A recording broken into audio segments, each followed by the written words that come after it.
Bonjour mesdames, bonjour messieurs, vous êtes bien évidemment les bienvenus à travers notre émission matinale depuis Chiconi FM. On débute avec vous présenter vous-même. Alors bonjour, je m'appelle Kamia Rachidi, je suis chargée de mission dans le cadre du projet Innovec du RITA. Donc voilà, j'ai travaillé sur le projet Mataba, dont on va vous parler tout à l'heure. Bonjour à tous. Moi, c'est Monsieur Toumani Belassani, donc le technicien du lycée agricole. Donc, je m'en charge de tout ce qui est la production du produit, entrée à la sortie. Donc, voilà. Oui, c'est Monsieur Tombou Toabib. On est une association en fait, et on fait de la transformation. Et là, actuellement, on essaie de faire de la production de farine de manioc, ce qui veut dire que on aura certainement touché la question du mataba. Une demi-journée. Et puis l'accessibilité de la matière première n'est pas forcément une évidence pour tout le monde. Parce que malgré tout, c'est pas tout le monde qui a un champ pour aller récupérer de la matière première. Donc nous, dans notre association, on fait du mataba comme quand il y a des centres de vacances, il y a des gens qui viennent chez nous faire des commandes, parce qu'on fait du service traiteur, et du coup il y a quand même une demande. Donc on ressent la demande. Après, il y a la population qui par moment vient nous voir. Est-ce que vous en avez pas dans votre frigo, quelque chose comme ça? D'accord. Donc nous, l'approche qu'on a actuellement, c'est de voir est-ce que il y a d'autres méthodes pour produire un peu mieux et un peu plus rapidement, parce que il y a quand même une demande assez conséquente. Donc c'est un peu notre démarche. C'est pour ça qu'on est là, de voir comment on peut s'organiser. Si on n'a pas forcément le temps de le faire, on n'a pas forcément les moyens de le faire techniquement ou en termes de capacité financière, mais on pourrait être un élément de la chaîne de production. D'accord. Un grand merci, donc vous êtes bien à l'écoute de votre radio Chiconi FM. Un numéro vert est à votre disposition pour ceux ou celles qui veulent donner une idée sur la transformation du mataba. Au 06 39 04 39 38, vous êtes libre d'appeler et puis poser vos questions. On a des spécialistes parmi nous pour vous en parler. Alors, on rebondit tout à l'heure, donc avec la mobilisation d'acteurs, mais par contre, restons un peu plus dans cette enquête, parce que les enquêtes, c'est la phase initiales qui sont des phases, comment dirais-je, sont des phases initiales qui permettraient d'ailleurs de impulser ou bien tout simplement de déclencher la phase de production. Quand je regarde rapidement à travers cette phase, je retrouve des notions telles que les règles d'hygiène, les locaux, les qualités. Pourquoi on associe tout ça à cette phase ? Alors c'est vrai que les enquêtes ont permis de confirmer l'attente des consommateurs via enquête. On a aussi cherché à savoir quels étaient les freins. Pourquoi les gens n'achetaient pas forcément le mataba qu'ils trouvaient partout. D'accord. Et qu'est-ce qui fait que les gens n'achèteraient pas le mataba s'il était commercialisé. Et on s'est rendu compte grâce à ces enquêtes que les freins majeurs c'était déjà le goût. Principalement, les gens avaient peur de ne pas retrouver le goût du fait maison, et qu'il y avait aussi des notions de règles d'hygiène et de produits locaux. Donc les gens sont attentifs à ce type de modalité là. Donc voilà ce qui est ressorti de l'enquête. Et ce qui est important, c'est d'arriver à mettre en place un mataba semi-industriel qui se rapproche le plus du mataba fait maison. D'accord.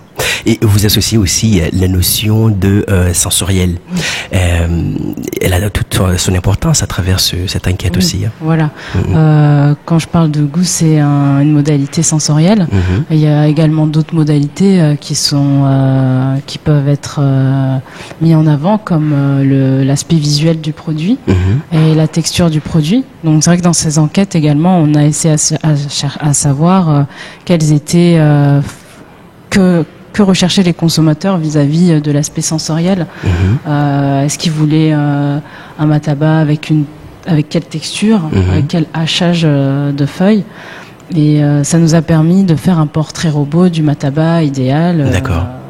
Et on va rester toujours avec les mêmes pratiques, c'est-à-dire au niveau des ingrédients, allons-nous utiliser les mêmes produits tels que les poissons, la viande, du sardine, ou quelles sont les idées originales qu'on allait mettre en avant pour bien évidemment impulser et Enquête en amont pour voir qu'est-ce que les consommateurs aiment.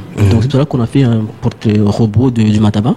Donc sur la quinte consommateur, ça sortait que les populations ils aiment le Mataba au poisson.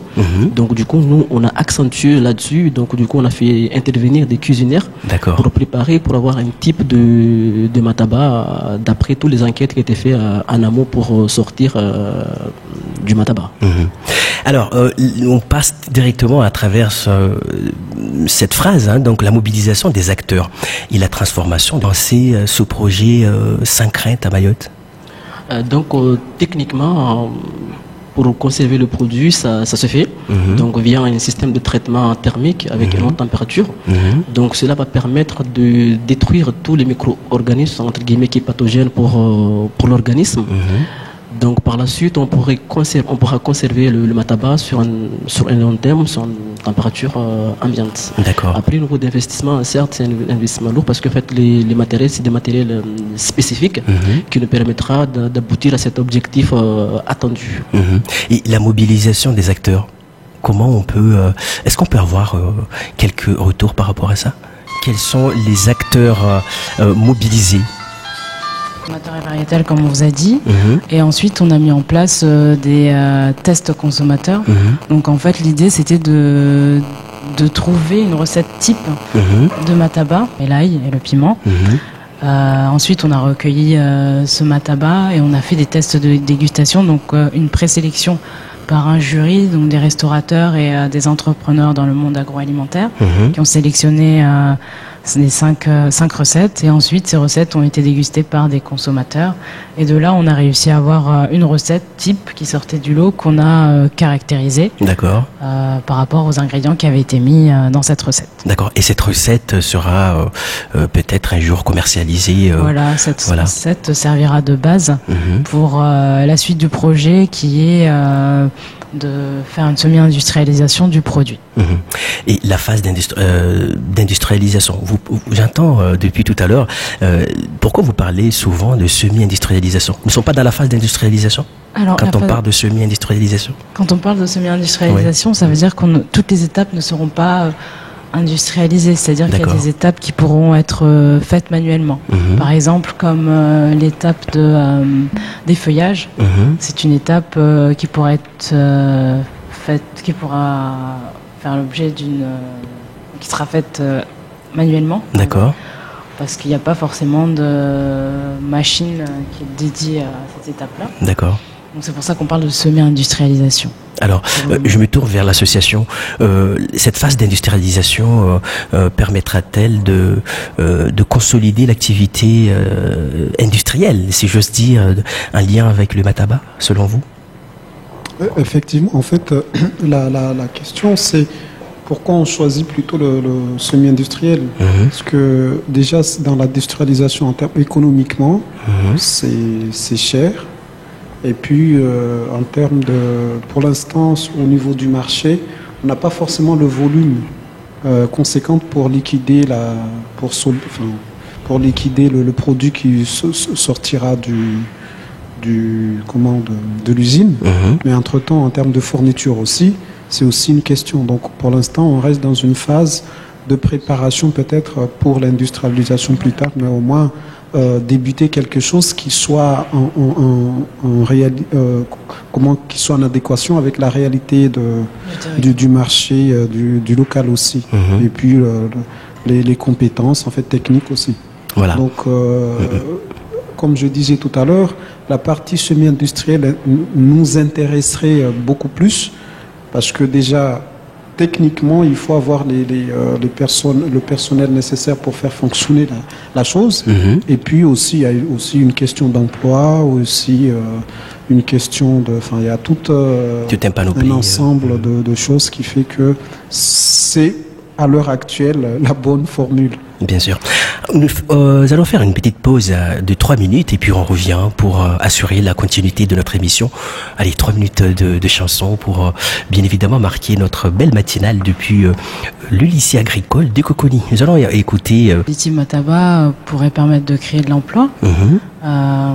Déjà, ce qui serait intéressant, ce serait de standardiser tout ce qui est matière première. Donc, grâce à l'enquête variétale, on a identifié des variétés qui seraient intéressantes pour la fabrication du mataba. On pourrait penser à avoir des agriculteurs qui fabriquent, qui mettent en place plutôt ce type de culture de brai de manioc. Pareil pour la matière première. Donc pour la matière première coco, je veux dire. On peut également avoir une standardisation de ce produit-là. D'accord. Donc voilà. Alors, toujours dans la phase d'industrialisation, la conservation, donc on a pu voir tout à l'heure, et je pense que ce côté-là aussi, mais bon, est-ce qu'il y a des partenaires qui sont déjà derrière ce projet? Alors, pour l'instant, on n'a pas des partenaires qui sont impliqués dans la commercialisation, parce que pour l'instant, on a le projet, le projet, c'est vraiment à l'étape d'enquête pour le moment. Mais on pourrait penser au supermarché, parce que l'enquête révèle que la majorité des consommateurs font leurs courses au supermarché. D'accord. Donc je pense que ce serait une voie de distribution intéressante. D'accord. Et après, peut-être d'autres voies de distribution, je ne sais pas. Et pour la phase de rédaction du projet, qui est impliqué? Donc on avait différents partenaires qui étaient impliqués dans la phase de rédaction du projet. On avait l'association Saveurs et Senteurs de Mayotte. D'accord. On a travaillé également avec le CIRAD, avec Actalia, qui était notre partenaire pour réaliser le questionnaire, et également pour la suite du projet, pour mettre en place le cahier des charges et pour mettre en place la phase 2 du projet, c'est-à-dire la semi-industrialisation. Je ne sais pas si j'en oublie. Le lycée, avec qui on a travaillé. Et le CRIT de La Réunion aussi, qui a collaboré avec nous pour les tests consommateurs. Et puis, voilà, comme je vous ai dit, c'est un projet européen. D'accord, voilà. C'est un projet européen. Donc vous l'avez bien compris, donc le mataba ne reste pas qu'à Mayotte, mais ça émerge également jusqu'en Europe. Et aujourd'hui, la commercialisation, selon vous, sera centrée dans Mayotte, mais est-ce qu'on aura la possibilité d'apporter le produit mataba vers l'extérieur? Est-ce que il y a déjà des produits de Mayotte qui se vont jusqu'à là-bas. Il y a quand même une réelle demande, malgré qu'on la sent pas d'ici. Mais il suffit de voir les nostalgiques quand ils arrivent ici, ils emportent des glacières et des glacières. Donc c'est rien qu'à l'observation, on peut dire que il y a quand même une demande. Et du coup, on parle du mataba, mais je connais d'autres produits auquel cas où il y a des partenaires qui sont prêts à les vendre dans leur petite boutique. On parlait de questions d'emploi. Il y a du monde de Mayotte qui habite dans l'Hexagone qui voudrait avoir des produits locaux pour les vendre. Donc, à mon sens, que la question de la commercialisation n'est pas forcément un frein au projet. Peut-être ce qu'il faudrait voir, c'est plutôt au niveau du volume, à quel volume on produit pour qu'il n'y ait pas un flux assez important, enfin beaucoup important par rapport à la demande. Peut-être cette question-là. Mais la question, je rebondis sur cette question et j'apporterai peut-être peut émerger à travers cette question et développer un peu. C'est vrai que c'est une question qu'on s'est posée, parce que c'est vrai qu'en fonction de la saisonnalité, on n'a pas forcément. On sait que les feuilles. Là, par exemple, c'est la saison des pluies, donc on a une abondance. Merci. Une abondance de feuilles. Mais par exemple, quand c'est la saison sèche, il y en a beaucoup moins. Et le mataba n'a pas le même goût. D'accord. Donc c'est vrai que c'est une question c'est une question importante à se poser et c'est pour ça qu'on parlait de structuration de la filière. Donc c'est important de pouvoir mettre en place cette structuration de filière pour avoir et puis, du coup, du mataba toute l'année. La période, quand il y en a beaucoup, on en produit beaucoup. Voilà, c'est comme ça. Une fois, ça, au niveau de la quantité, ça diminue un tout petit peu. Au moins, on aura du stock. C'est ça. Et puis la possibilité aussi de conserver les feuilles de mataba. On peut les conserver au congèle et les piler après, ou les piler et les conserver au congèle. On l'a testé et on a vu qu'il n'y avait pas d'incidence sur le goût du mataba final. Donc ça pourrait être une solution de congeler les feuilles, de les congeler à la saison. Mais en fait, techniquement, je pense que on a les compétences pour faire le conditionnement. Mais après, la question que tout le monde se pose, c'est plutôt au niveau de la fourniture. Mais le reste, je pense, c'est des choses qu'on a tenté déjà sur d'autres produits, qu'on mettra sur le mataba. Il n'y a pas, peut-être en reprenant le process artisanal sur la production. C'est peut-être ça qui diffère, mais au-delà de ça, il n'y a pas une réelle différence. D'accord. Et pour mieux mener d'ailleurs cette action au sein de Mayotte, des actions sont en vue cette semaine. Oui, c'est ça. Alors, vendredi 2 mars, on a un séminaire de restitution des résultats de ce projet. Donc, on vous invite à venir nombreux. Ce sera au lycée agricole de Coconi à partir de 8h. D'accord.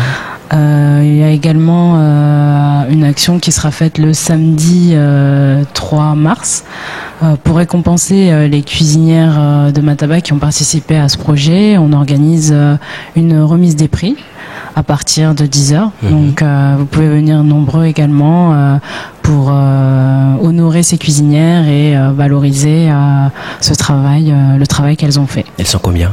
Elles sont 11. 11, d'accord. Pour le moment, non, mais c'est une idée pour la suite. D'accord. Et quels sont les contacts qui sont à notre disposition pour être bien évidemment à mesure de recueillir autant d'informations? Alors, vous pouvez me contacter, donc soit par mail, camilia.rachidi@educagri.fr ou par téléphone au 06 39 69 46 67. D'accord. Vous pouvez également contacter mon collègue. Je vais laisser ça. Merci, M. Toumani. Donc, soit par téléphone, enfin uniquement par téléphone, parce que par email, je ne gagne pas trop. Donc, 06 39 39 35 44. D'accord. Et la position de l'association face à toutes ces idées, avez-vous d'autres idées à faire émerger au sein de Mayotte face à ce projet, par exemple? Moi, ce que je trouve intéressant sur le projet, c'était déjà, en fait, un peu réfléchir sur comment on peut améliorer les pratiques qu'on fait au quotidien, parce que certainement avant, on n'était pas assez nombreux, enfin, on n'était pas beaucoup, et puis il y avait on avait les pratiques nécessaires pour notre consommation. Actuellement, il y a une évolution qui demande un changement culturel, un changement de pratique, que des actions comme celle qui est présentée aujourd'hui peuvent répondre. D'accord. Donc nous, notre position, on encourage sur ce type de choses, et puis c'est aussi pour nous un enseignement dans le cadre de notre quotidien, d'améliorer ce qu'on fait et d'avoir des partenaires parce que c'est pas eux qui vont faire la production. D'accord. Donc nous, on se positionne en tant que technicien, en tant que producteur sur la question. Donc ça nous arrange d'avoir des initiatives comme ça, et puis de reprendre derrière pour améliorer les pratiques, et puis faire en sorte à ce que des gens comme je prends mon cas, quand j'ai envie d'aller acheter du mataba, que j'ai pas à courir le monde pour une question qui est très simple, quoi. Tout à fait. Et peut-être madame veut ajouter une dernière précision. Oui, voilà, je veux dire, l'idée du projet, c'était d'impliquer des porteurs de projets comme justement les associations ou les personnes intéressées par ce projet pour qu'ils puissent justement reprendre ce projet et travailler sur la phase 2.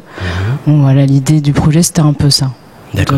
D'exposer ce projet, puis d'identifier des porteurs de projets sur l'île pour continuer la phase 2 de semi-industrialisation avec notre appui. D'accord. Voilà. Ok, un grand merci. Des phases de remerciements. On remercie tout le monde. On remercie qui pour bien évidemment clôturer notre émission. On remercie tous les partenaires du projet. On remercie toutes les personnes impliquées dans ce projet, notamment les cuisinières qui nous ont permis de faire les tests de dégustation, les consommateurs, mais tous les partenaires, voilà. D'accord.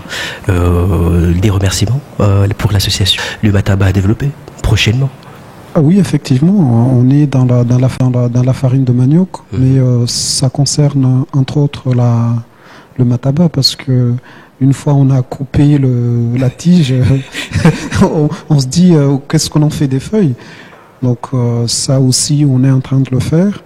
Donc pour ce qui est remerciement, on remercie le lycée de nous avoir accueillis aujourd'hui et d'en parler un tout petit peu parce que c'est quelque chose qui touche l'ensemble de Mayotte. Mais entre-temps, ça touche aussi les producteurs. Et du coup, c'est une belle initiative et puis on encourage. D'accord. Alors les meilleurs moments est arrivé d'ailleurs avec les remerciements de Chiconi FM qui émergent bien évidemment avec la gratitude de l'ensemble du dispositif Chiconi FM vers le lycée agricole de Coconi. Nous remercions également nos partenaires institutionnels en passant par la CAF de Mayotte par sa branche famille. Nos remerciements vont aussi tout droit auprès de la préfecture de Mayotte à travers la politique de la ville. La direction de l'enseignement est aussi graciée pour ce matin par Chiconi FM. Nos remerciements vont tout droit à la commune de Chiconi par sa municipalité ainsi que la branche politique de la ville et le service animation. Nos remerciements vont également tout droit auprès de FCER qui finance ce projet Chiconi FM et nous tenons à vous remercier de votre engagement et de votre patience à travers la 104.5 et la www.chiconifmradionet.com. Un grand merci et à très bientôt.